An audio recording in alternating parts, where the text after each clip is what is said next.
tumaini tu, ewe mwana wa Mungu, na inamia kwako, niponye sasa Bwana.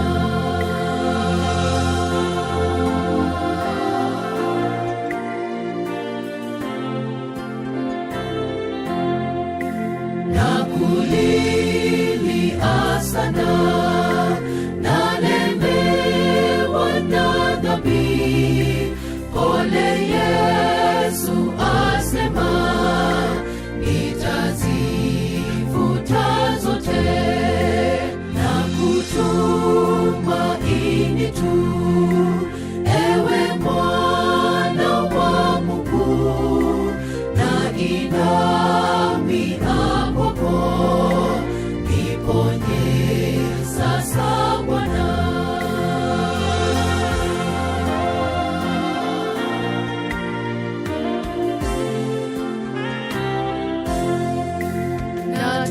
Natoa vyote kwako, nafasi nazo nguvu, roho yangu na mwili viwe vyako milele, na kutumaini tu, ewe mwana wa Mungu, na inamia kwako, niponye sasa Bwana.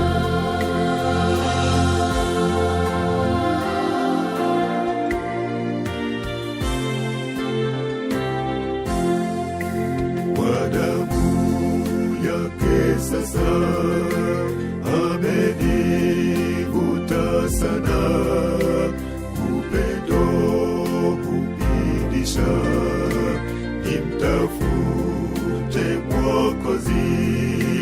Na kutumaini tu, ewe mwana wa Mungu, na inamia kwako, niponye sasa Bwana.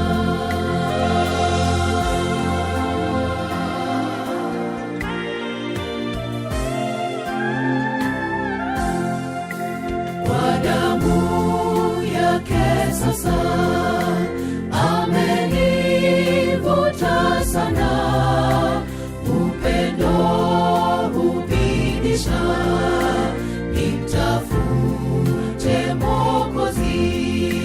Na kutumaini tu, ewe mwana wa Mungu, na inamia kwako, niponye sasa Bwana.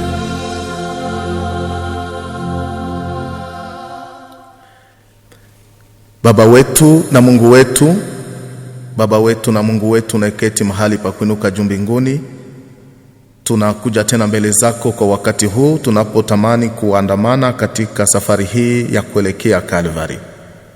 Ni safari ambayo Bwana uliyapitia, hata kama ilikuwa kwa uchungu, lakini ni safari yenye matumaini, kwa sababu tunapoitazama ni hapo ndipo kunapatikana tumaini jipya kwa ajili ya familia zetu. Ndio maana siku ya leo tunapokuwa tumeungana tena na familia hizi ambazo zimeungana katika safari hii, tunakuomba ukatangulie pamoja nasi, andamana nasi katika safari hii, ukatutie nguvu, ukatubariki katika safari hii, na mwisho wa safari hii tukashuhudie kwamba hakika tulisafiri nawe, hakika tulibarikiwa nawe, hakika tulikutana nawe. Uwe na msikilizaji huyu, uwe pamoja nasi hapa studioni katika siku zote hizi 14 kwa ajili ya safari hii. Tunakuomba katika jina la Yesu Kristo, amen. Tunawakaribisha wapenda wetu wasikilizaji mahali kote ambako mnapatikana. Leo ni siku yenyewe ambayo tumeahidia kukutana kwenye kipindi hiki cha pekee kwa ajili ya familia zetu na ndoa zetu, na ni programu ambayo tumeipanga jina ya safari ya siku 14 kuelekea Calvary. Na mada kuu ambayo inabeba kabisa programu hii ni hiyo ambayo inaitwa tukutane Kalvari. Tukutane Kalvari, tukutane Kalvari. Familia zetu zinahitajika kukutana Kalvari.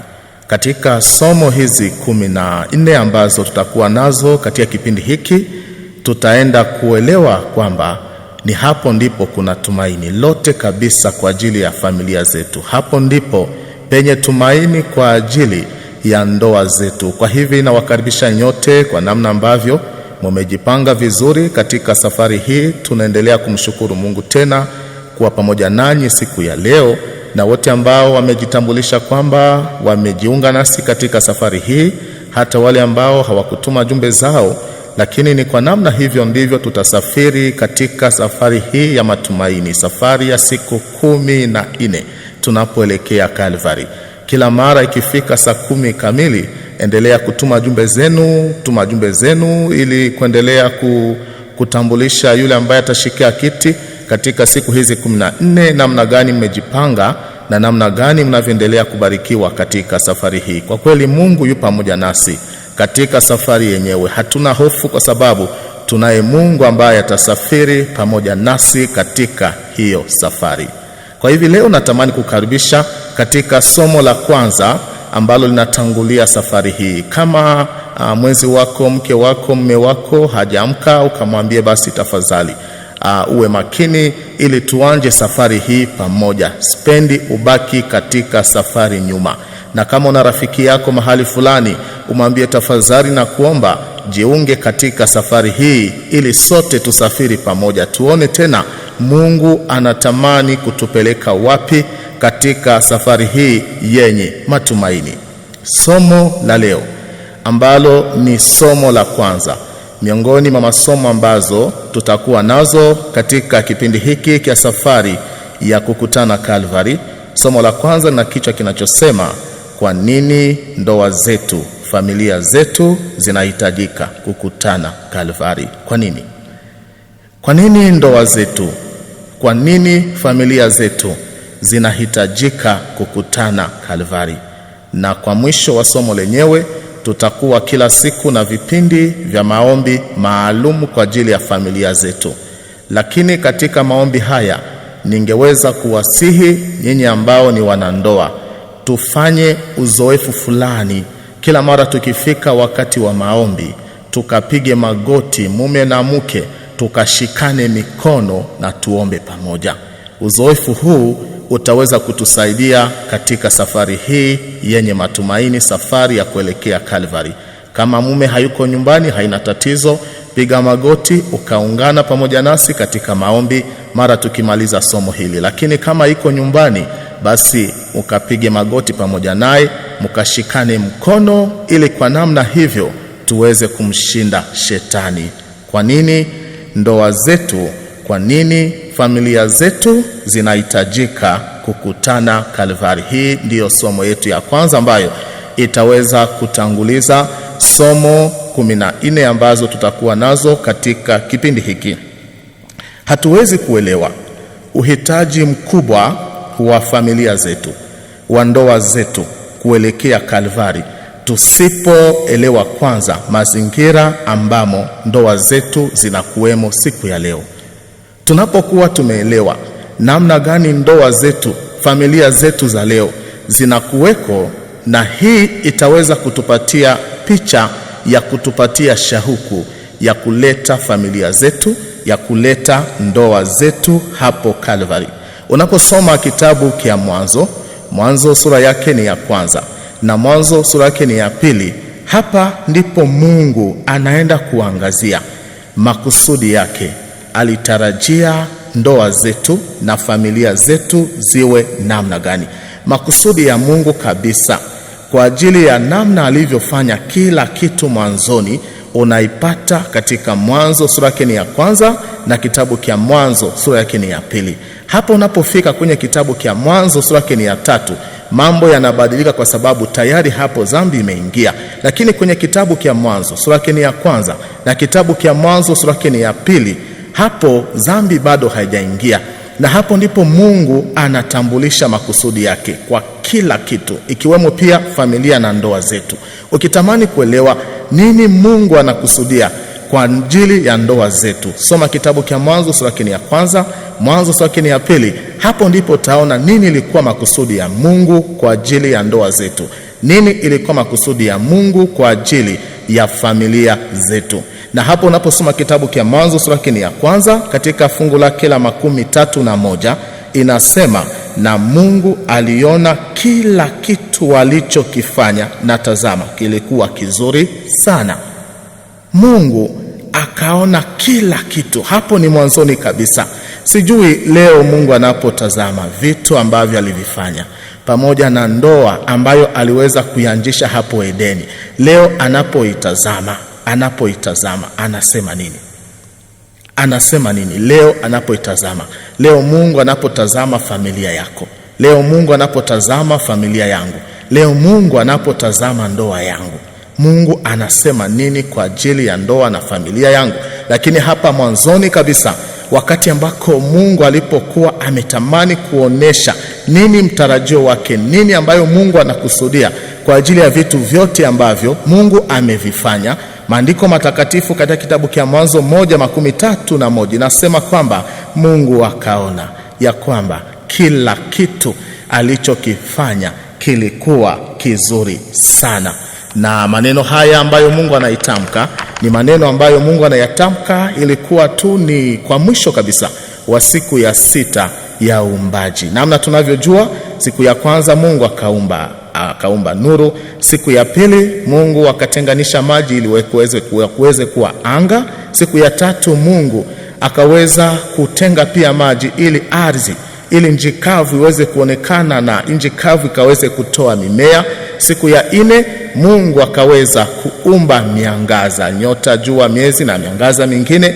Siku ya 5 Mungu akaweza kuumba viumbe hai ambavyo vinapatikana katika bahari. Mungu akaumba pia wa ndege ambao wangeweza kuruka juu ya anga. Mungu akaumba pia wanyama wengine siku ya 5 ambao waliweza kuwa wakitambaa kwa udongo, wanyama wengine ambao walikuwa wakitembea, na siku ya 6 Mungu akaweza kuumba wanyama na Mungu akaweza kuumba mwanadamu.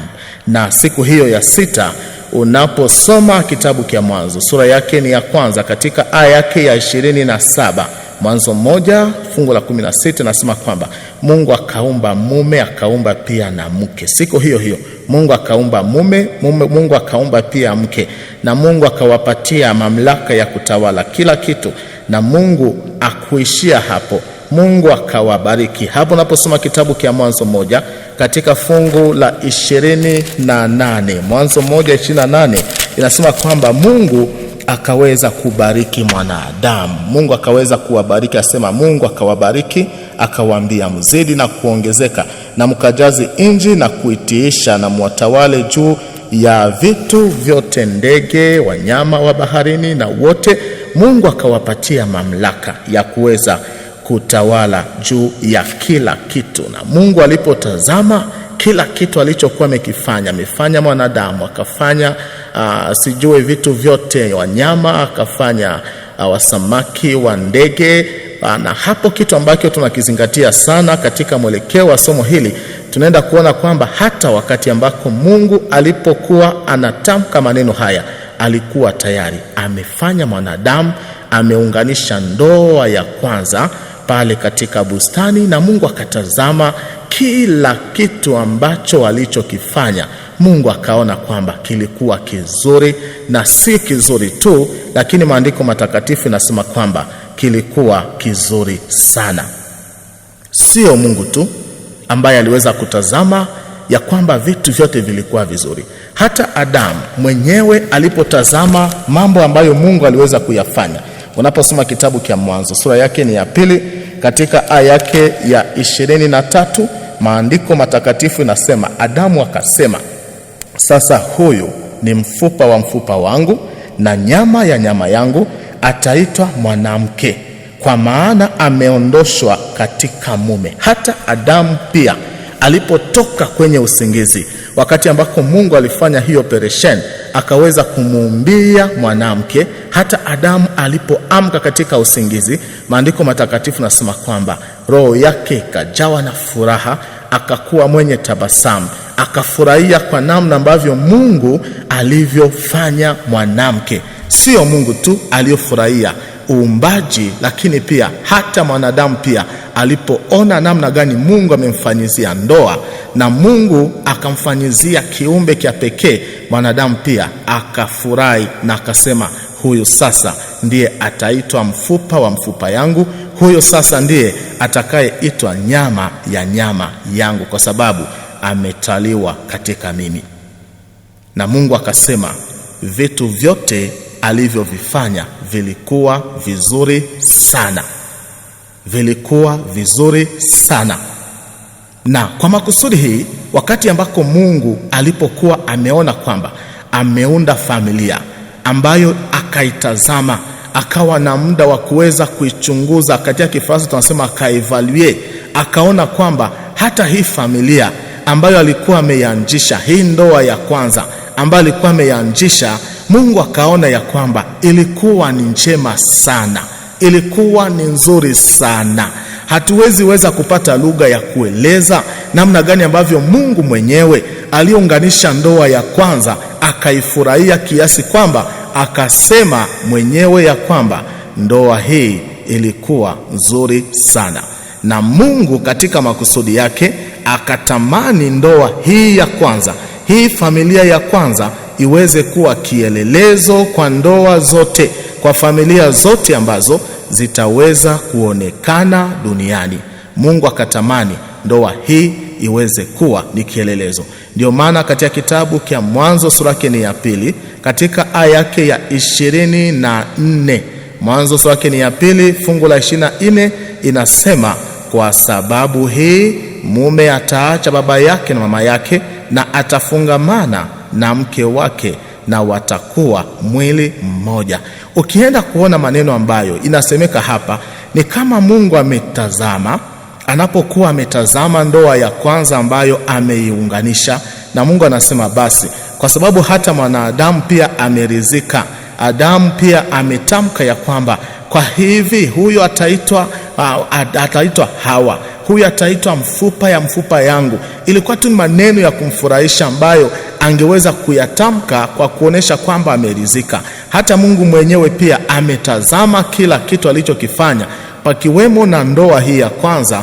Mungu mwenyewe akaona kwamba ilikuwa ni nzuri. Basi Mungu akasema kinachobaki, hii ndoa hii ambayo imeanzishwa hapa Edeni iweze kuwa kielelezo ya ndoa zote zitakazoonekana duniani. Na ndio maana Mungu akasema, kwa sababu hii mume ataacha baba yake na mama yake. Hapa Mungu anapozungumza, hazungumuze tena kwa ajili ya Adamu na Hawa, kwa sababu naweza kukuuliza swali, mama yake na Adamu aliitwa nani? Ama mama yake na Hawa aliitwa nani? Wametoka mikononi mwa Mungu. Lakini Mungu anatamani, kwa sababu wao tayari wamekuwa mume na mke, huyu ataitwa mama, huyu ataitwa baba. Na hivi basi wote watakaotokea katika ndoa hii, wote wataweza kuiga ndoa hii ambayo Mungu ameanzisha safi kabisa. Kwa sababu hapa tunapokuwa kwenye kitabu cha Mwanzo sura ya 2, hapa ndio makusudi ya Mungu, kile ambacho Mungu alitarajia, namna ambavyo ndoa zetu na familia zetu ziweze kuweko. Hapo mwanzoni kabisa ni hapo. Na Mungu akasema, kwa sababu hii wote watakaotoka katika kizazi hiki watawaacha wazazi wao, mama na baba yao, ili waweze kufungamana pamoja na waweze kuwa mwili mmoja. Kwa msemo mwingine, inatamani kumaanisha kwamba Mungu alipotazama Adamu na Hawa aliona vitu viwili vikubwa vikubwa. Jambo la kwanza, Adamu na Hawa walikuwa wamefungamana pamoja, lakini pia Adamu na Hawa walikuwa wamekuwa mwili mmoja. Kwa hivyo Mungu akatamani kutoa katika ndoa hii kielelezo ambacho kitaweza kuendelea katika vizazi vyote. Ili ndoa iweze kuonekana kuwa ndoa, yahitajika watu waweze kufungamana, lakini pia watu waweze kuwa mwili mmoja. Na Adamu na Hawa waliweza kufungamana.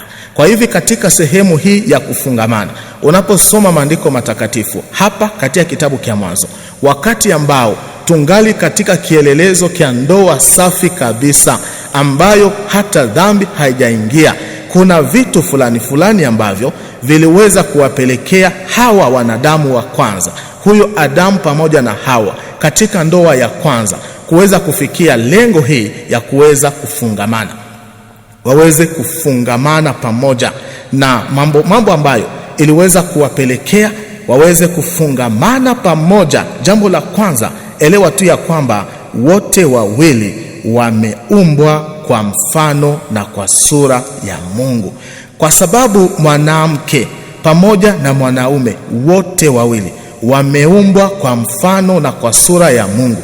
Kwa hivi ingewezekana na haiwezi kabisa kupelekea hawa watu washindwe kuweza kufungamana, kwa sababu Mungu aliwaumba wote kwa mfano na kwa sura yake.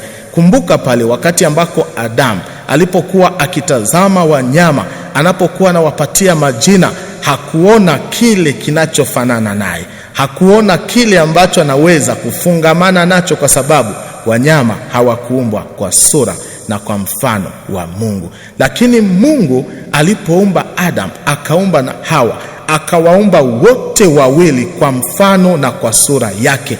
Na Mungu akafanya hivi ili hiyo operation ya kufungamana iweze kuwezekana. Wote wawili wakaumbwa kwa sura na kwa mfano wa Mungu. Lakini pia jambo la pili ambalo liwapelekea hawa watu wawili kuweza kufungamana pamoja, wameunganishwa na Mungu mwenyewe. Kwa hivi kile ambacho Mungu ameunganishwa ni lazima kiweze kufikia malengo hii ya kufungamana. Na ndio maana hata Yesu mwenyewe aliweza kuwa akizungumza katika kitabu kile cha Mathayo, sura yake ni ya 19. Natamani tuweze kusoma Mathayo 19, mahali ambako Yesu alikuwa akiwajibu Wafarisayo kuhusu maswala ya ndoa, anapowajibu kwa namna hii. Mathayo 19 katika fungu la kwanza, tutaweza kwenda mpaka fungu la 9. Inasema yafuatayo: na ilikuwa wakati Yesu alipomaliza maneno haya, akaondoka katika Galilaya, akafika kwa mipaka ya Yudea ngambo ya Yordani. Makutano makubwa wakamfuata, akiwaponyesha pale. Basi Wafarisayo wakakuja kwake, wakamjaribu wakisema, je, ni halali mtu kuondosha mke wake kwa kila jambo? Akajibu akasema, hamkusoma ya kwamba yeye ambaye aliwafanya toka mwanzo. Zingatia jambo hili, hamkusoma ya kwamba yeye aliyewafanya tangu mwanzo aliwafanya mume na mke, na akasema, kwa sababu hii mume ataacha baba yake na mama yake, na ataambatana na mke wake, nao wawili watakuwa mwili mmoja. Hata mumekuwa si wawili tena, lakini mwili mmoja. Basi aliyowaunganisha Mungu, mtu asiwatenganishe. Neno la Bwana. Hii ni sababu ya pili ambayo iliweza kuwapelekea wanadamu kuambatana, waweze kufungamana, wafungamane, kwa sababu waliweza kuumbwa kwa mfano wa Mungu. Jambo la kwanza. Jambo la pili, Mungu mwenyewe ndiye aliweza kuwaunganisha. Kwa hivi kile ambacho Mungu ameunganisha ni sharti kiweze kuambatana, ni sharti kiweze kufungamana. Na hii ilikuwa ni siri ambayo kama Mungu mwenyewe aliweza kuunganisha ndoa ya kwanza, ilikuwa kwa makusudi, ili kwamba pasiwepo na sababu ya kusema pengine kungekuwa hiki wangeambatana, pengine kungekuwa hiki wangeambatana. Hivi Mungu akatatua tatizo hili ili pasitokee na jambo lolote ambalo linaweza kupelekea ndoa kukataa kuambatana, kukataa kufungamana. Lakini pia jambo la tatu, hawa watu waliunganishwa kwa makusudi ya Mungu, kwa makusudi ya Mungu. Mungu ndiye alikuwa na kusudi ya kuweza kumuunganisha Adamu pamoja na Hawa. Mungu ndiye alikuwa na makusudi, na ndio maana hata unaposoma katika kitabu cha Waefeso sura yake ya 5 kuanzia fungu lake la 31 mpaka 32, 31 mpaka 32, maandiko matakatifu Paulo anasema ya kwamba siri hii ni kubwa. Siri ni kubwa. Hiyo siri ya kuweza kuunganisha mume na mke, Paulo anasema kwamba hiyo ni siri kubwa, ni siri kubwa. Kwa hivi Mungu kama aliweza kuunganisha mume pamoja na mke, tuelewe tu ya kwamba mume na mke waliunganisha kwa makusudi ya Mungu. Mungu ndiye alikuwa na makusudi ya kuweza kuwaunganisha kama mume pamoja na mke, na Mungu akatamani katika ndoa hii ya kwanza ndio tuweze kuondoa kielelezo katika ndoa zote ambazo zitaweza kuonekana duniani. Lakini sasa kunakuwa pia jambo la 4 ambayo pia inakuwa ni makusudi ambayo iliwapelekea wanadamu hao wa kwanza, Adamu na Hawa, katika ndoa ya kwanza kuweza kufungamana. Jambo hili ni kwamba waliweza kufungamana na kufungana kwa upendo wa Mungu. Upendo wa Mungu ndio ulikuwa kama kamba, wakati ambako Mungu anaposema hawa watu, kwa sababu hiyo mume ataacha baba yake na mama yake, na watakuja kufungamana, watakuja kuambatana. Kile kilichowaambatanisha, kilichofunganisha ndoa ya kwanza ni upendo wa Mungu. Upendo wa Mungu ndio ulikuwa kama kamba ambayo kisha Adamu na Hawa kuweza kuambatana, kuweza kuunganishwa katika ndoa. Upendo wa Mungu kakuja kama kamba unazunguka na kuweza kuwafunga pamoja, ili wafikie hatua hii ya kuweza kufungamana ama kuambatana, kwa sababu Adamu alijifunza upendo kwa Mungu. Hakukuwa mwingine wanadamu duniani. Hakuna mwanadamu duniani, hakuna mahali pengine ambako Adamu aliweza kujifunza upendo. Adamu alijifunza upendo kwa Mungu, na ndio maana hata Paulo katika kitabu cha Waefeso sura yake ni ya 5 katika aya yake ya 25, Paulo anasema waume mpende wake wenu kama Kristo. Yaani kuna kielelezo fulani ambacho Mungu amekuja kukifanya kama Kristo. Hivi Adamu, kwa sababu hakukuwa mtu mwingine ambaye Adamu angeweza kujifunza kwake upendo, Adamu alijifunza upendo wa Mungu, na huu upendo wa Mungu ndio ambao ungeweza kufunga ndoa hii. Na ndio maana hata kitabu cha Mhubiri, unaposoma kitabu cha Mhubiri sura yake ni ya 4 katika fungu lake ni la 12, nasema kamba ya nyuzi 3 haitakatika upesi. Kamba ya nyuzi 3 haikatike upesi. Na hapa kuna fumbo la pekee wanapozungumzia nyuzi 3, ina maana kamba ambayo inafunga, ambayo inakuwa kamba 3 ambako unaichukua kwa pamoja unafunga, sio rahisi kuweza kukatika. Na hizi kamba 3 ambazo zinatajwa hapa, kamba ya kwanza ni mume, kamba ya pili ni mke, kamba ya 3 ni Mungu. Ina maana kwamba kama ndoa zetu zitaweza kufungamana katika upendo hii ambao ni upendo wa Mungu, basi hakutakuwa rahisi ndoa hii kuweza kubomoka.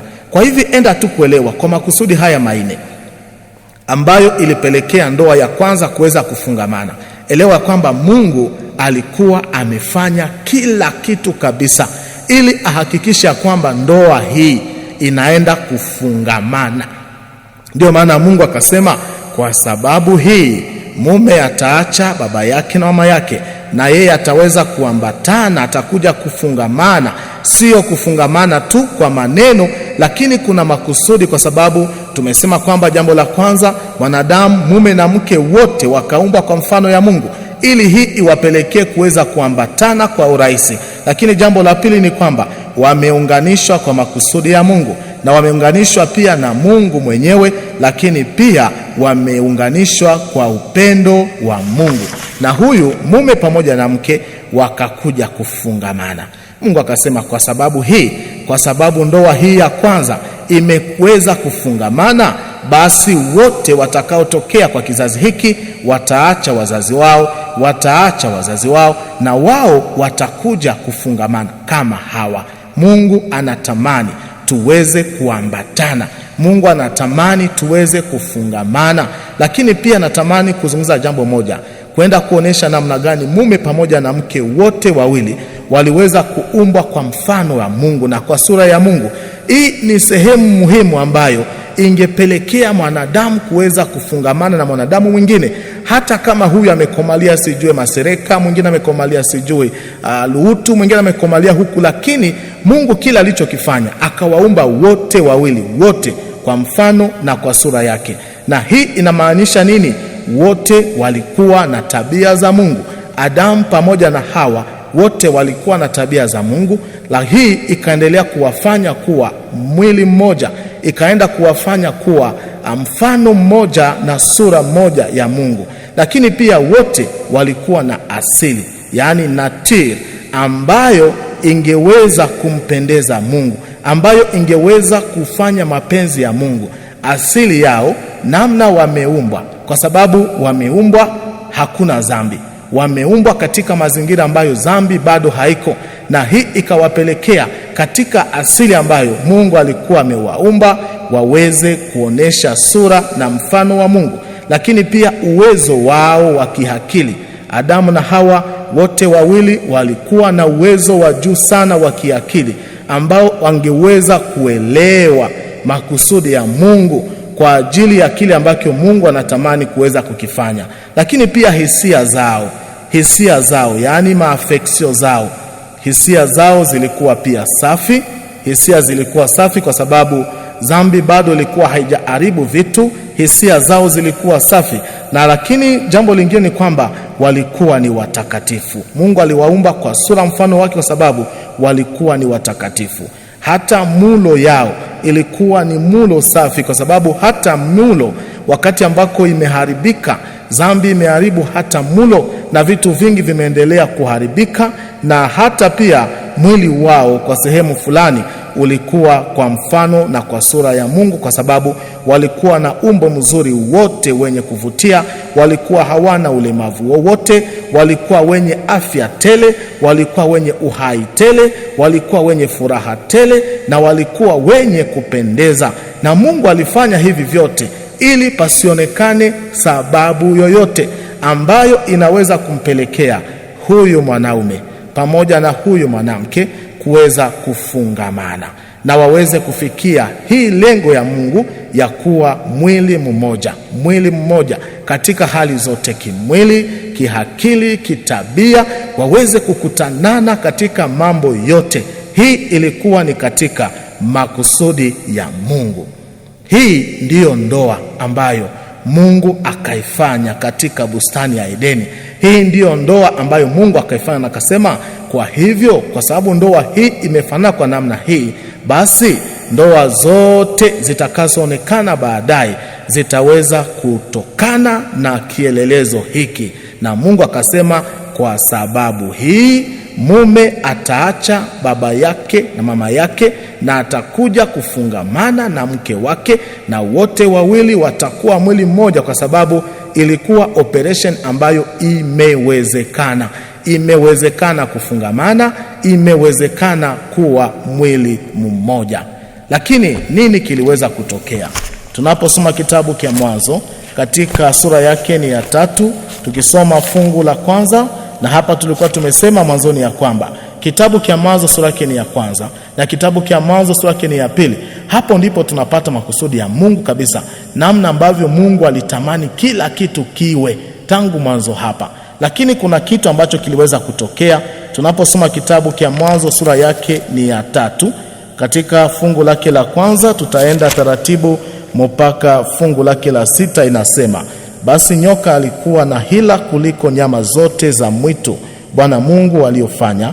Akamwambia mwanamke, ndiyo, Mungu anasema msile ya miti yote ya shamba. Mwanamke akamwambia nyoka, matunda ya mti ya shamba tunaweza kula, lakini matunda ya mti ulio katikati ya shamba Mungu amesema msiyale wala msiyaguse, msife. Nyoka akamwambia mwanamke, hakika hamtakufa, kwani Mungu anajua ya kwamba siku mtakapokula matunda yake macho yenu yatafunguliwa, na mtakuwa kama Mungu, mkijua uzuri na ubaya. Na wakati mwanamke alipoona ya kama mti ulikuwa mzuri kwa chakula, na ya kama ulipendeza macho, na ya kama ulikuwa mti wa kutamaniwa, akatwaa kwa matunda yake akakula, akampa mume vile pamoja naye, naye alikula. Neno la Bwana. Hapo ndipo mwanzo ya tatizo katika ndoa. Hapa ndipo mwanzo ya tatizo. Shetani ambaye alikuwa ameshindwa kuanzisha utawala wake mbinguni ametupwa, na sasa amepoteza nafasi yake mbinguni. Amepoteza furaha ya mazingira ya mbinguni. Akashuka akiwa na hasira kubwa. Sio hasira tu, lakini pia alikuwa na wivu wa ajabu. Alikuwa na wivu.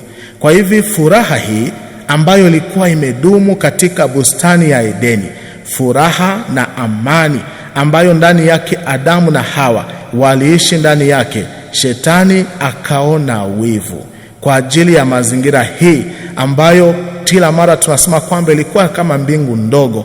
Hakukuwa utofauti mkubwa kabisa, kwa sababu Mungu mwenyewe alikuwa akishuka na kuwatembelea wanadamu hawa wa kwanza katika bustani. Malaika walikuwa wanakuja kila wakati, wanatembelea kwenye bustani, wanaongea pamoja na wanadamu hawa wa kwanza. Kwa hivi mazingira ya Edeni na mazingira ya mbinguni hakukuwa utofauti mkubwa. Hata kama maandiko matakatifu nasema kwamba mbinguni tutaweza kuona vitu ambavyo hatujaviona, lakini kulingana na uwepo wa Mungu mwenyewe anapokuwa anashuka katika bustani ya Edeni, malaika wanakuja wanashuka katika bustani ya Edeni. Ninaamini tu ya kwamba siku hiyo, wakati mwanadamu alipokuwa ameumba siku ya sita, hata ibada ya kwanza wakaifanya pamoja.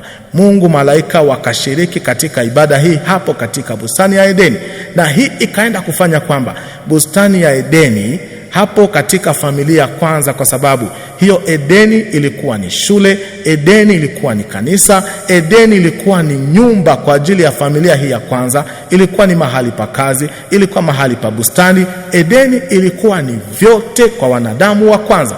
Kwa hivi hapa, kwa sababu tunakuwa katika mtazamo wa familia hii wanapokaa katika bustani ya Edeni, katika mazingira ya furaha na amani inayopendeza kabisa, Shetani akaona wivu kwa ajili ya hayo, na akatafuta njia zote ili awapelekee wanadamu hao wa kwanza kuweza kukosa uaminifu na utiifu kwa Mungu, ili nao pia waweze kuchukua kwa ghadhabu ya kile ambacho ameshuka nacho, kwani Shetani alishuka na ghadhabu kubwa sana ambayo inakuwa juu yake, na akatamani aone kama inawezekana aweze kuharibu mazingira ya pale Edeni, katika nyumba ya kwanza, katika familia ya kwanza, katika ndoa ya kwanza, ili ndoa hii iweze kushiriki matatizo mbalimbali ambayo Shetani ameshuka pamoja nayo. Na hapo Shetani alitamani upendo ambao ulikuwa katika Edeni ubadilishwe, na mazingira ambayo itakuwa hapo iweze kuwa mazingira ya kutokujaliana. Alitamani wimbo ambazo zilikuwa zinaimbwa katika familia hii ya kwanza aweze kuzibadilisha na ziweze kuwa ni manunguniko ya kila siku. Na lengo ya Shetani hapa ni kwamba ndoa na familia iweze kuwa mahali pa maumivu makali, mahali pa kilio, mahali pa manunguniko, lakini pia mahali pa kuto kujaliana. Hii ndiyo ilikuwa lengo ya Shetani. Lakini kumbuka, katika Mwanzo sura yake ya kwanza na Mwanzo yake ya pili tumeenda kuona kwamba Mungu bado alikuwa na makusudi mazuri sana kwa ajili ya ndoa. Mungu alitamani ndoa iishi kwa amani. Mungu alitamani ndoa iishi kwa upendo. Mungu alitamani ndoa iweze kuonekana katika hali ya kufungamana. Lakini pia Shetani alitamani furaha hii, nyimbo zinazoimbwa katika ndoa ziweze kubadilika, ziweze kuwa ni mahali pa maumivu makali. Ndoa iweze kuwa ni mahali pa kilio kikubwa. Ndoa iweze kuwa ni mahali pa manunguniko. Ndoa iweze kuwa mahali ambako watu hawatakujaliana. Na ndiyo maana kisha tukio hili ambalo tumelisoma kwenye kitabu cha Mwanzo sura yake ni ya 3, kisha tukio hili, mwanadamu ameasi, mwanadamu ameenda kando na kile ambacho Mungu alikuwa amemwagiza.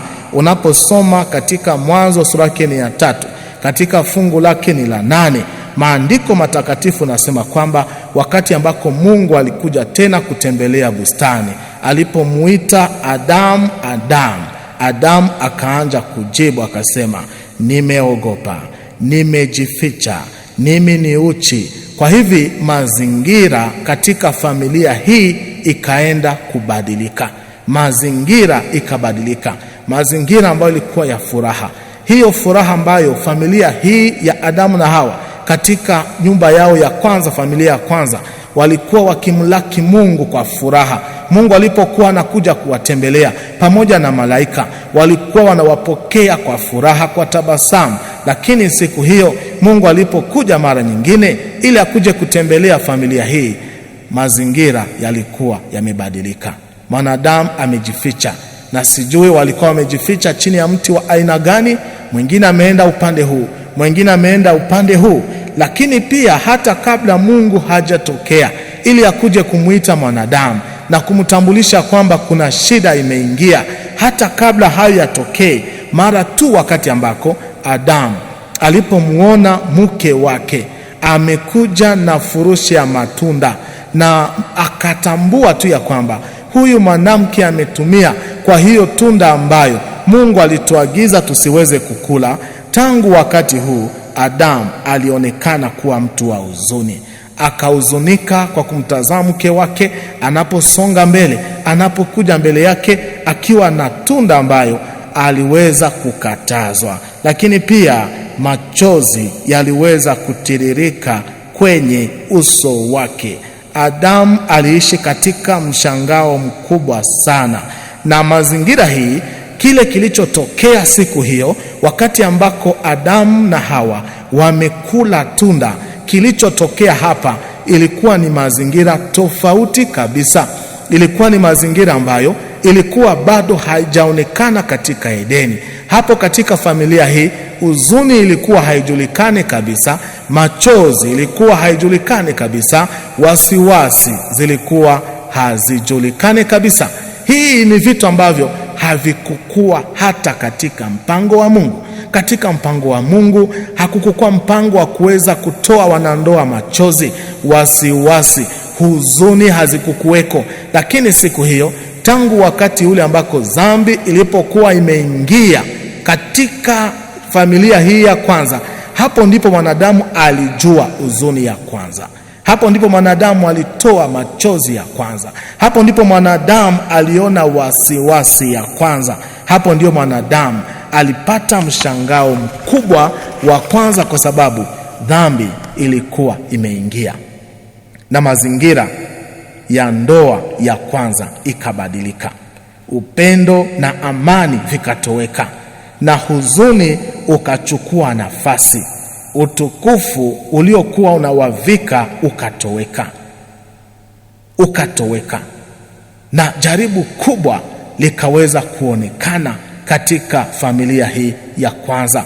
Na ndiyo maana Mungu alipomwita Adamu ili aweze kumjulisha na kumtambulisha, ili Adamu afikirie anakuwa katika mazingira gani, Adamu hakuwa na chochote isipokuwa tu ni kusema, nimesikia sauti yako, nimeogopa, nimejificha kwa sababu mimi niko uchi. Na Mungu alipotamani kuanza kuwauliza, inakuaje? Kwa sababu siku zote mbona mazingira yalikuwa mazuri katika familia yenu, inakuaje leo mnaogopa, mumeenda kujificha? Wote wakaanza kushtakiana. Mwingine akasema, mwanamke huyu ambaye uliweza kunipatia, ikimaanisha kwamba anatamani tu kusema kwamba nilikuwa peke yangu katika bustani, lakini wewe ukaniletea huyu mwanamke, na tazama sasa mwanamke namna ambavyo amenikosesha. Mwanamke naye akasema, na mimi nyoka hii ambayo uliumba, na mimi sijue kwa nini uliweza kuumba hii nyoka, kwa sababu nyoka hii imenidanganya. Kwa hivi wote wakarudisha wakamshtaki Mungu. Na hii ndiyo shetani alikuwa anatamani. Kila kitu ambacho shetani anakifanya katika kilicho kibaya katika ndoa, lengo yake ni kwamba afarakanishe wanandoa pamoja na Mungu. Vita ambavyo vinaendelea katika familia ni vita ambavyo ni vita vya Mungu.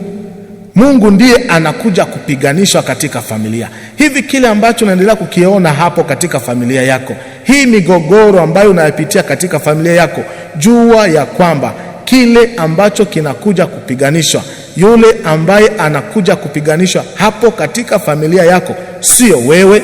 Anayekuja kupiganishwa katika familia yako ni Mungu. Na ndivyo shetani alivyokuja kufanya. Shetani alipokuja kujipenyeza katika ndoa ya kwanza, shetani hakuwa na tatizo na Adamu na Hawa. Shetani alikuja kumpiganisha Mungu katika bustani. Aliyekuwa anafuatiliwa katika bustani, katika familia hii ya Adamu na Hawa, sio Adamu, sio Hawa, kwa sababu Hawa pamoja na Adamu hawana shida pamoja na shetani. Aliyekuja kufuatiliwa hapa ni Mungu. Kwa hivyo ungeelewa tu ya kwamba kile kinachoendelea katika familia yako leo, namna ambavyo shetani anavyoendelea kushambulia hiyo familia yako, yule anayefuatiliwa ni Mungu. Mungu ndiye anapiganishwa katika familia yako, na ndiyo maana ingebidi Mungu aweze kuchukua mpango kwa ajili ya kupigana mwenyewe na kuweza kutatua shida hii, kwa sababu Mungu mwenyewe alikuwa ametambua ya kwamba yule anayekuja kupiganishwa katika familia hii sio Adamu, sio Hawa, lakini anayekuja kupiganishwa hapa ni Mungu mwenyewe. Kwa hivyo inabidi Mungu aweze kuchukua mpango, Mungu aweze kukamata hatua ya kuweza kupigana mwenyewe, aone namna gani ataweza kutetea tena shida hii ambayo imeingia. Lakini ndoa ya Adamu, ndoa ya kwanza ambayo tumeiona katika Mwanzo 1 na Mwanzo 2, namna ambavyo Mungu alikusudia iweze kuweko, haikuwa hivi. Ndoa imebadilika, mazingira ya ndoa imebadilika. Wasiwasi umechukua nafasi, hofu umechukua nafasi, mambo ya kushtakiana, huyu ndiye mbaya, huyo ndiye mbaya, huyo ndiye mbaya, hii ndiyo imechukua nafasi. Lakini upendo na amani vimetoweka. Inabidi sasa Mungu aweze kuleta tena amani, Mungu aweze kurejesha kile ambacho kimepotea. Lakini hapa pengine unaweza kujiuliza swali na kusema, mbona inawezekana sasa hakuna tumaini? Kama vimekuwa hivi na mambo imeharibika na mazingira imeharibika, mbona inaenda kuonekana kwamba hakuna tumaini? Lakini natamani kukwambia ndugu yangu ya kwamba bado tumaini liko. Hata kama shetani ameshambulia hii ndoa ya kwanza, Mungu hakubaki kimya katika mashambulio hayo. Mungu hakubaki kimya. Natamani tusome kwenye kitabu cha Mwanzo sura yake ni ya 3 katika fungu lake la 21. Mwanzo sura yake ni ya 3 katika fungu lake la 21. Inasema, Bwana Mungu akafanyia Adamu na mke wake mavazi ya kondoo akawavalisha. Mungu akawashonea mavazi, Mungu akawafanyia mavazi. Na hii mavazi ambayo Mungu anaenda kuifanya ni ngozi ya nyama. Hii inamaanisha kitu kikubwa sana katika familia yetu. Wakati ambako Mungu anakuja, ameeleza hapo mambo yatakayotokea, ameeleza matokeo ya uchaguzi mbaya mwanadamu. Mwanadamu ataweza kukula kwa jasho uso wake, mwanamke ataweza kutawaliwa na mume wake, mwanamke ataweza kuzaa kwa uchungu, wataweza kukaribisha kifo kwa sababu wameacha kile ambacho Mungu alikuwa amewaandalia. Mungu alitamani waishi katika amani, waishi katika upendo, waishi katika furaha maisha yao yote kabisa, pasipo kutengana. Maisha yao yote waishi hivyo, lakini kwa sababu wamekataa kutii, basi maisha yao itakuwa na mwisho. Wamekaribisha kifo, wataweza kupata mauti, lakini pia watazaa kwa uchungu, lakini pia pamoja na hayo watakula kwa jasho la uso wao. Lakini hii pamoja na haya yote, kama yanaonekana kama matokeo mabaya ya uchaguzi wa mwanadamu, Mungu amekuja tu kuonesha kile ambacho kitakuwa ni matokeo. Sio kwamba Mungu anakuja kulaani mwanadamu, sio kwamba Mungu anakuja kulipiza mwanadamu, anakuja kuwatangazia kile kitakachotokana na uchaguzi wao mbaya. Kwa hivyo kuna vitu ambavyo hatuwezi kuvikataa kabisa, kwa sababu vimetokana na uchaguzi mbaya wa mwanadamu. Lakini pamoja na haya yote, maandiko matakatifu inasema ya kwamba Mungu akachukua ngozi ya kondoo akawavalisha mume pamoja na mke. Ni kama tu Mungu amewaita tena. Mungu anapowavalisha anajua kwamba wakati huu Adamu mahali alipoenda mafichoni amerudi, mahali ambako Hawa alienda mafichoni alipokuwa anasemea huku kwamba nimesikia sauti yako, nimejificha kwa sababu niko uchi, siwezi kukaribia. Lakini Mungu amewaleta tena wote wawili, kila mmoja mahali alipoenda kufichama, na Mungu amewaleta tena ili awavalishe ngozi ya kondoo. Hii ina maana kubwa sana. Ni hapo ndipo tunaenda kukutana Kalvari. Hapo ndipo tunaenda kukaribia Kalvari. Ndoa ya kwanza wakati ambako ilipoharibika, ndoa ya kwanza ilipochafuliwa, ili Mungu kuwapatia mwelekeo mpya, ingebidi Mungu awalete wote wawili, mume pamoja na mke, wakutanane tena Kalvari, kwa sababu yule aliyechinja kondoo hii sio Mungu. Mungu hakuchinja kondoo. Aliyechinja kondoo hii ambayo kulitoka ngozi ambayo ingeweza kuwavika Adamu pamoja na Hawa ni Adamu mwenyewe, ili Adamu atambue uchungu wa kile ambacho kimetendeka, lakini Adamu pia atambue namna gani tatizo ya dhambi itaweza kupata suluhisho. Na hapo ndipo Mungu angeweza kupata nafasi ya kuweza kuwafundisha kwamba huyu mwana kondoo ambaye mumemuua, asiyekuwa na hatia, ambaye hakufanya kosa lolote, ndivyo kwa ajili ya dhambi zenu mwana wa Mungu ataweza kufariki kwa sababu ya familia yenu. Kwa sababu ya familia yenu mwana kondoo asiyekuwa na hatia ataweza kuuawa kwa ajili ya kondoa dhambi zenu. Na Adamu na Hawa, hapo ndipo Mungu akawaleta ili aweze kuwasaidia tena kuelewa tatizo hii ambayo imeingia katika familia. Shida hii itatatuliwa namna gani? Hapo Mungu akawaleta Kalvari. Ndio maana unaposoma kitabu kile kia Yohane sura yake ni ya kwanza, katika fungo lake la 29, siku hiyo Yesu alipokuwa anakuja kwa Yohane Mbatizaji, Yohane alipomtazama akasema, tazama mwana kondoo wa Mungu anayechukua dhambi za ulimwengu.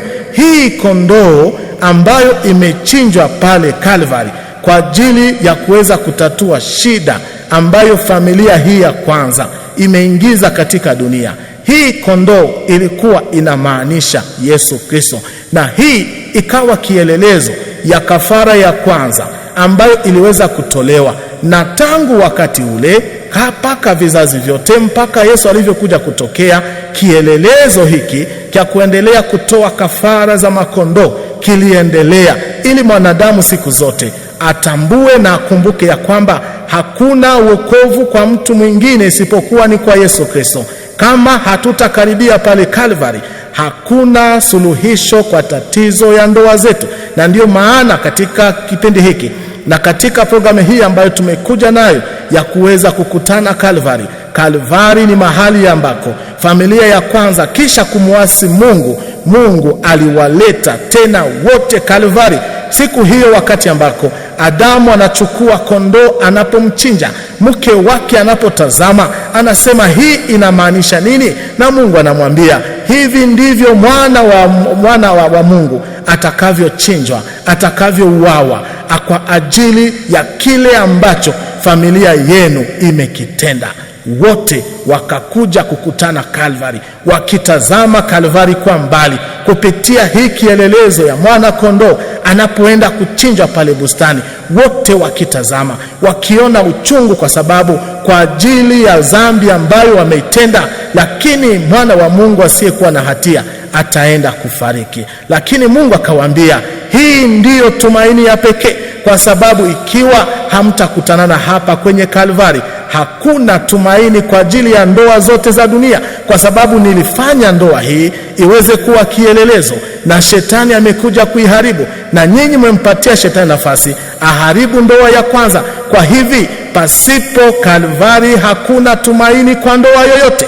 Ndio maana mpendwa msikilizaji, siku ya leo tunatamani kukualika uweze kukubali wewe pamoja na mke wako mukakaribie Kalvari, kwa sababu ni mahali pale ambako Adamu na Hawa kisha kuasi Mungu, kisha kuweza kupata manunguniko kwa ajili ya dhambi, kisha kuharibu mazingira ya Edeni, pale katika bustani, kisha ndoa ya kwanza kuweza kufarakana katika kosa kubwa ambao waliweza kuitenda, hakuna suluhisho lingine ambalo Mungu aliweza kulileta isipokuwa ni kuwaleta mbele ya Calvary kupitia kile ambacho kilitendeka hapa. Nyama aliyechinjwa hapo katika Edeni alikuwa akilenga tukio lile ambalo litaweza kutokea pale Calvary. Kwa hivi kama hatutakutana Calvary, hakuna tumaini lolote. Na ndio maana siku ya leo natamani kukualika baba pamoja na mama, jua ya kwamba shida hizi zote ambazo tunazipitia katika familia zote, shida zote ambazo tunazo, namna Mungu alivyotatua shida ya kwanza kwa kuwaleta hawa wanandoa wawili ili wakuje kukutana Calvary, mahali walipotengana. Huyu ameenda huku, huyu amemshtaki huyu, amesema huyu ndiye mbaya, huyu ndiye alileta tunda, huyu ndiye amefanya hivi. Hivi vyote vilitokea kila mmoja, lakini Mungu akasema hii haitaweza kutatua migogoro. Kama kumetokea shida, nyote muje Calvary, hapo ndipo mtakutana. Na wakaja Adamu na Hawa, wakaja pamoja na mke wake, wakakuja kukutana pale Calvary katika bustani ya Edeni. Mungu akaweza kulenga kile kielelezo kitakachotokea, na hivi sasa hata sisi leo tuweze kujua ya kwamba pamoja na tatizo zote ambazo tunaweza kuziona katika familia zetu, kuliko kusema kwamba huyo baba ndiye mbaya, huyu mama ndiye mbaya, sijue huyu ndiye nani, ni muda mzuri wa kuweza kuiga namna ambavyo Mungu alivyotatua hiyo shida ya kwanza. Mungu akawaleta wale watu hapo Calvary. Na wewe karibia Calvary pamoja na mke wako, utaona kwamba hapo ndipo kunakuwa suluhisho kwa shida yote ambayo imeendelea kutufarakanisha katika familia yetu. Hakuna mahali pengine ambako tunaweza kupata suluhisho, kwa sababu haikupatikana mahali pengine katika bustani ya Edeni isipokuwa tu ni pale Calvary. Hata kama mwanadamu aliondoshwa katika bustani ya Edeni akaenda, lakini Mungu hakumnyang'anya ndoa, akakubalia aende nje ya bustani pamoja na ndoa. Hata kama ndoa ilikuwa ni takatifu, mwanadamu ameharibiwa, lakini Mungu akakubali aondoke pamoja na ndoa, kwa sababu mwanadamu amejua ya kwamba suluhisho kwa tatizo ya ndoa yake wapi itapatikana.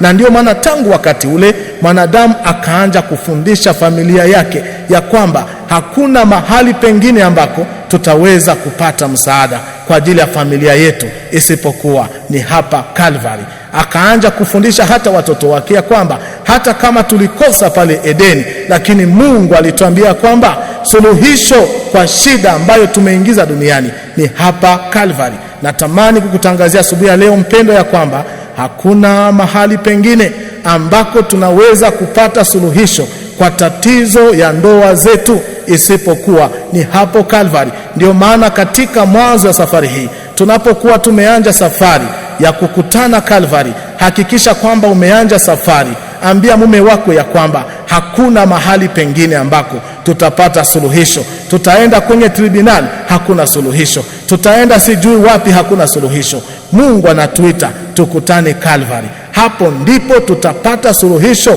kwa ndoa yetu, hapo Calvary. Na tukikataa kusonga mbele katika safari hii ili tukutane Calvary, hakuna tumaini kwa ndoa yote duniani. Hakuna tumaini. Tumaini ni hapo tu ambako tutakuwa tumekubali kuenda safari pamoja ili tukutane Calvary. Natamani kukualika kwenye sehemu hii ya kwanza ya maombi ambayo tunaingia ndani yake hivi sasa. Tunaenda kuomba ili Mungu atuongoze taratibu namna alivyomtafuta Adamu mahali alipokuwa amekwenda kukimbia, na kule alipokuwa amekimbia ameanza kumshutumu mke wake na kusema, huyu mwanamke ambaye ulinipatia ndiye mbaya, huyu mwanamke ni mlozi, huyu mwanamke sijui ni mwizi, ameiba tunda, huyo mwanamke. Mungu akasema, la, Adamu, njoo hapa, kuja hapa, mkutane na mke wako. Mwanamke alipokuwa anajitetea huko mahali ameenda mafichoni, anaposema hii nyoka, hii nyoka, hii nyoka, Mungu akasema, katika kushitaki nyoka, katika kumshitaki mke wako hakuna suluhisho. Njoo hapa niwaambie wapi mtapata suluhisho kwa kile ambacho kimeingia kama shida. Na Mungu alipowaleta akasema, chukueni mwanakondoo huu. Wakachukua mwanakondoo, mkamchinje, wakamchinje, na Mungu akachukua ngozi akawavika, anapowatangazia ya kwamba hapa ndipo penye tumaini kwa ajili ya ndoa zote. Ndoa zote tumaini yake ni kwenye Kalvari.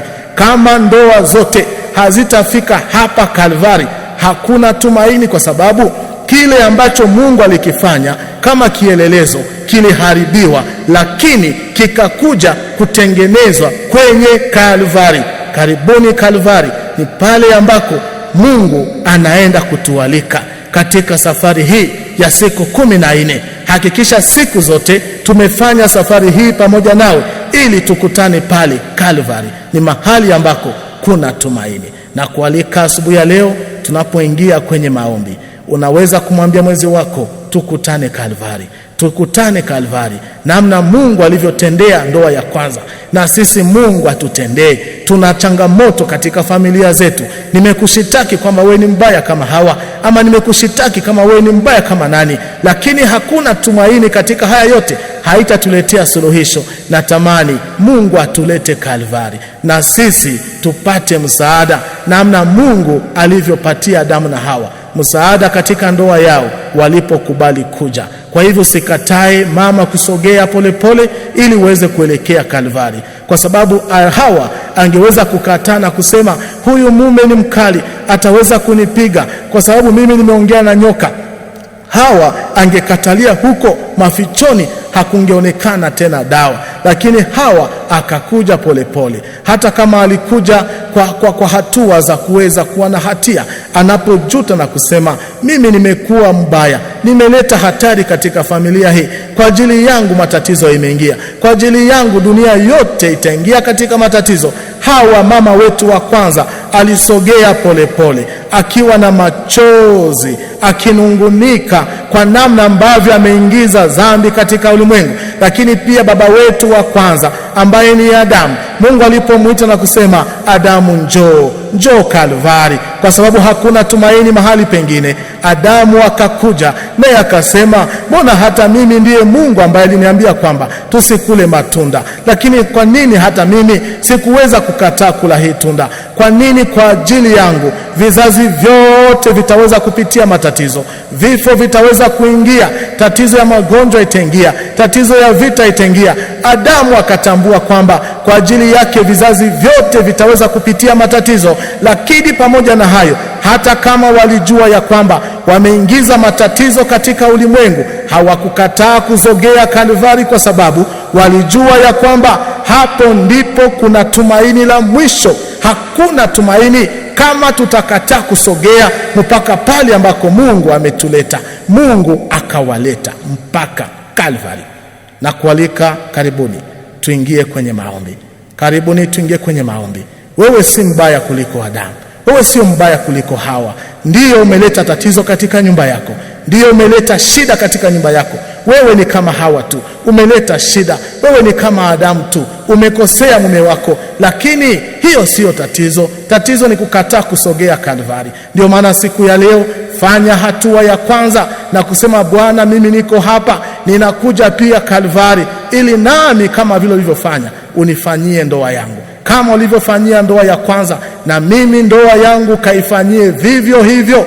Njoo Kalvari, njoo Kalvari ndugu yangu, njoo Kalvari. Tunaingia katika maombi, kisha wimbo huu ambao unaingia tutaweza kupiga magoti. Wewe na mke wako mkashikane mkono, na utaweza kumwambia Mungu, Bwana, tuko hapa Kalvari, mahali ambako uliweza kuita wazazi wetu wa kwanza, mahali ambako uliwaleta siku hiyo walipokukosea.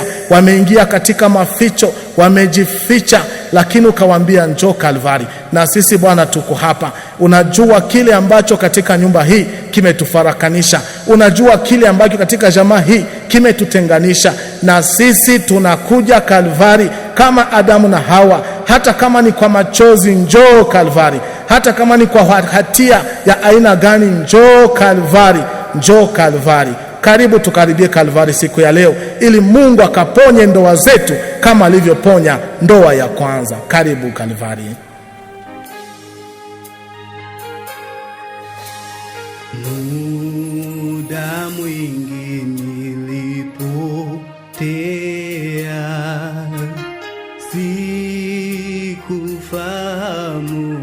msalaba, wala aliyenifilia kwa Kalvari. Muda mwingi, haleluya, muda mwingi nilipotea, sikufahamu msalaba, sikufahamu msalaba, wala aliyenifilia, lakini Yesu wa Kalvari, haleluya, tuimbe kwa pamoja.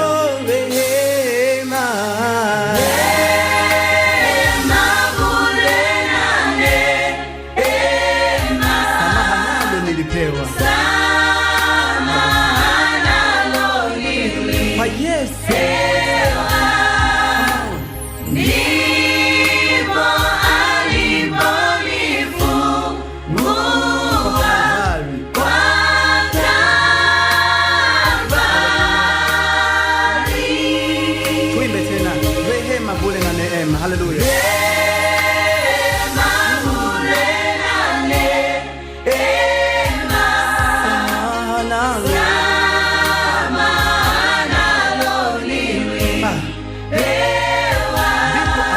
Fungua ndipo aliponifungua pale Kalvari.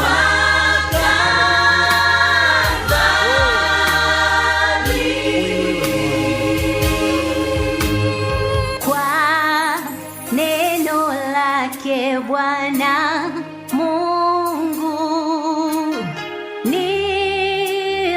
nilijiona mimi mwovu, nikageuka na kutubu kwa Kalvari.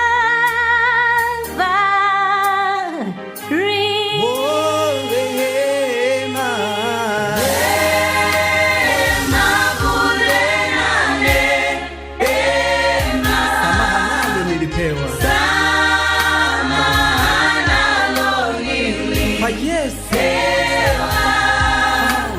ndipo aliponifungua kwa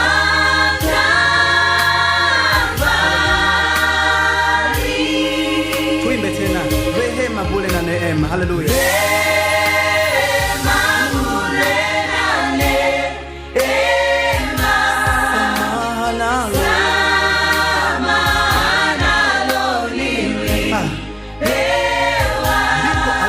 Fungua ndipo aliponifungua pale Kalvari.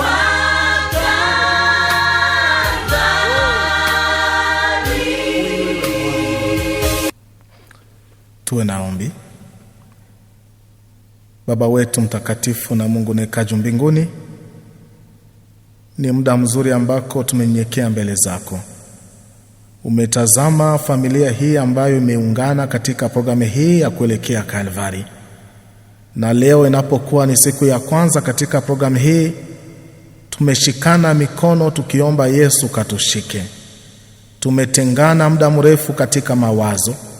Tumetengana muda mrefu katika mipangilio kwenye familia. Tumetengana muda mrefu katika mambo mengi. Na hata kwa wakati fulani tumetazama kwamba huyu ndiye mwenye kosa na huyu ndiye mwenye kosa.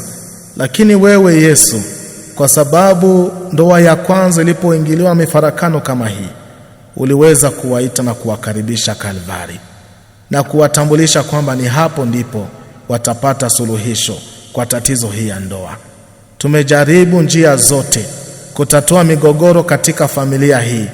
Tumejaribu njia zote, tumepigana, tumefukuzana, tumeenda kwa serikali, tumetukanana, tumenyamazana, lakini pamoja na hao Yesu haikutuletea suluhisho yoyote katika ndoa hii.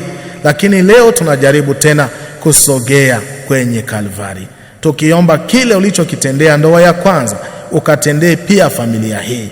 Yesu, kuna namna ambavyo ulivyounganisha tena ndoa ya kwanza hapo Kalvari walipokubali kusogea, tunakuomba tena Yesu, katende jambo fulani kwa familia hii, ili kile kilichoendelea kuwatenganisha uweze kukivunja, kile kibambazi ambacho kiliendelea kuwatenganisha katika familia. Yesu, kwa mamlaka ya jina lako tunakuomba ukawatendee.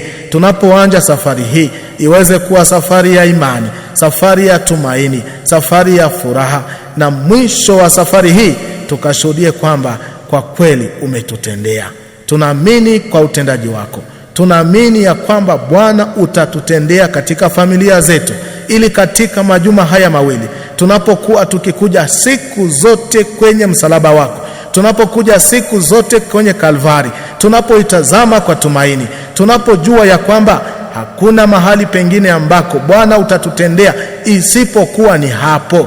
Bwana, tunakusihi siku ya leo, kubali kuanja kazi zako katika familia zote ambazo zimeshiriki programu hii, na mwisho wa yote tumalize safari itakayokuwa salama.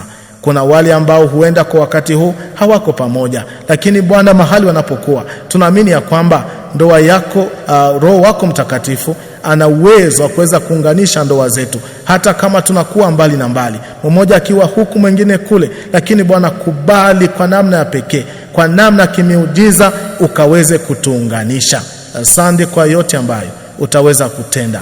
Asante kwa mwanzo wa safari hii ambayo umeanja pamoja nawe. Tumeona mkono wako na tunaamini ya kwamba utakuwa nasi mpaka muda wote. Tumalize safari hii tukiomba katika jina la Yesu Kristo.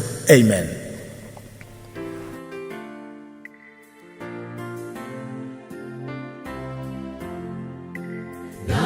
Naendea msalaba, ni mnyonge mpofu, yapitayo na acha, nipe msalaba tu, na kutumaini tu, ewe mwana wa Mungu, na inawia kwako, niponye sasa Bwana.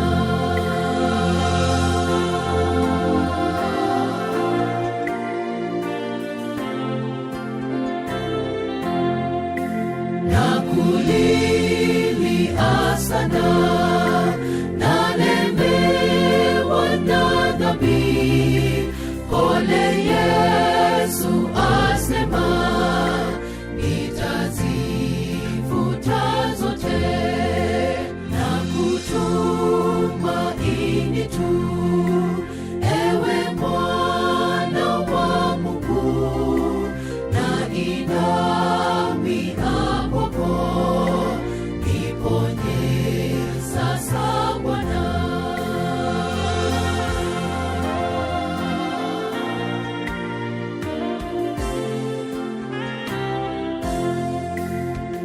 Natoa vyote kwako, nafasi nazo nguvu, roho yangu na mwili viwe vyako milele, na kutumaini tu, ewe mwana wa Mungu, na inawia kwako, niponye sasa Bwana.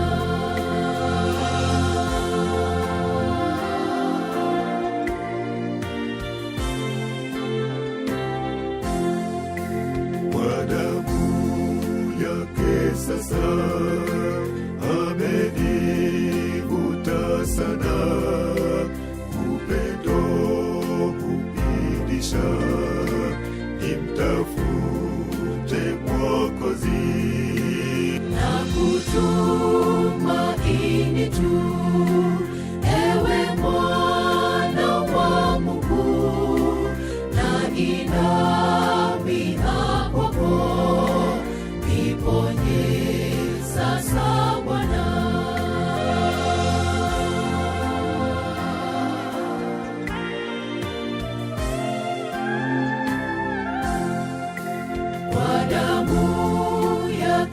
sasa